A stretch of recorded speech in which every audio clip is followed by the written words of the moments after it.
Agosto, nagtitinda ng banana Q sa Fairview, Quezon City ang mataas na presyo ng asukal. Hindi pa rin kasi bumababa ang presyo nito mula na magtaas. Dito sa Commonwealth Market, halimbawa, 4 hanggang 7 piso ang itinaas ng presyo ng asukal. 54 pesos ang kilo ng white sugar, 52 pesos ang washed, 50 pesos ang light brown, at 48 pesos ang dark brown sugar. Bumaba ng araw ang kita ni Aling Victoria dahil sa mataas na presyo ng asukal, heto't panibagong pasanin na naman ang dala ng tumaas na presyo ng mantika na pangunahing sangkap din sa pagluluto ng kanyang paninda. Ang dating 165 pesos kada galon, ngayon umakyat sa 195 pesos.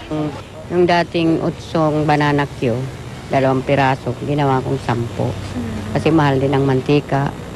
Ang panindang mantika ni Mang Rolando Lahum sa Commonwealth Market, halimbawa, malaki ang inilundag ng presyo. Ang kada litro ng kanyang mantika mula sa dating 41 pesos, 49 pesos ngayon. 25 pesos ang 500 ml na dating 20 pesos, samantalang 73 pesos ang 1.5 liters na dating 68 pesos.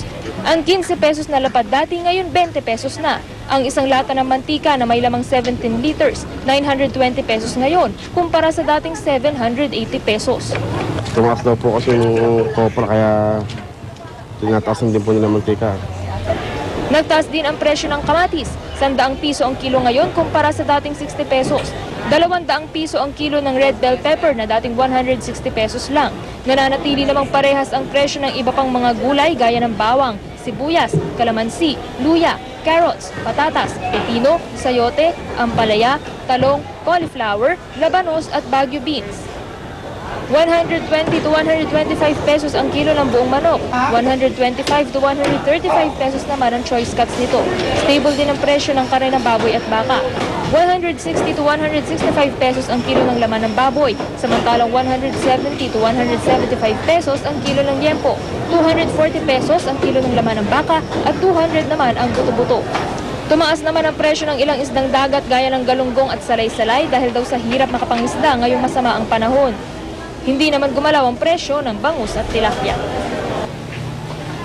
At Rhea, yan ang mga pinakahuling presyo mula rito sa Commonwealth Market ngayong Lunes ng umaga. Paalala sa ating mga mamimili, mga gabay lamang po ang mga presyong yan at maaaring magkaiba-iba ang presyo depende po sa mga pwesto rito sa palengke. Balik sa iyo, Rhea. Maraming salamat, Trisha Zafra, nagulat live mula sa Commonwealth, Quezon City.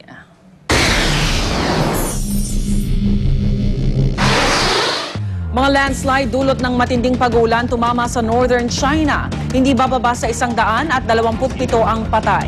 Aabot naman sa 2,000 ang nawawala. Bukod sa landslide, nagkaroon din ng malawakang pagbaha. Umapaw ang Bailong River, kaya naman maraming bahay ang nasira at nalubog sa baha. Bumaliktad din ang ilang sasakyan. Lumikas na patungo sa mas mataas na lugar ang mga residente.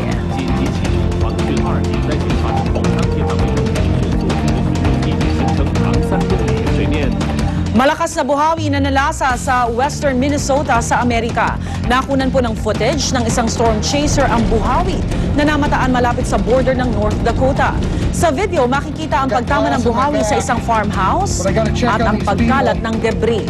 Wala namang naiulat na nasaktan sa insidente.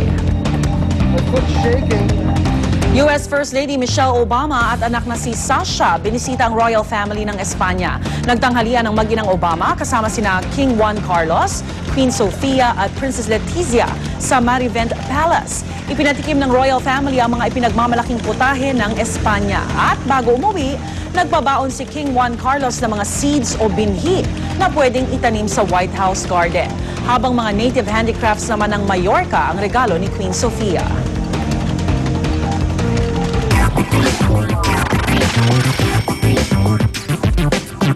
Oras na para sa unang chika at narito na ating morning ka-chika na si Luan D. Luan.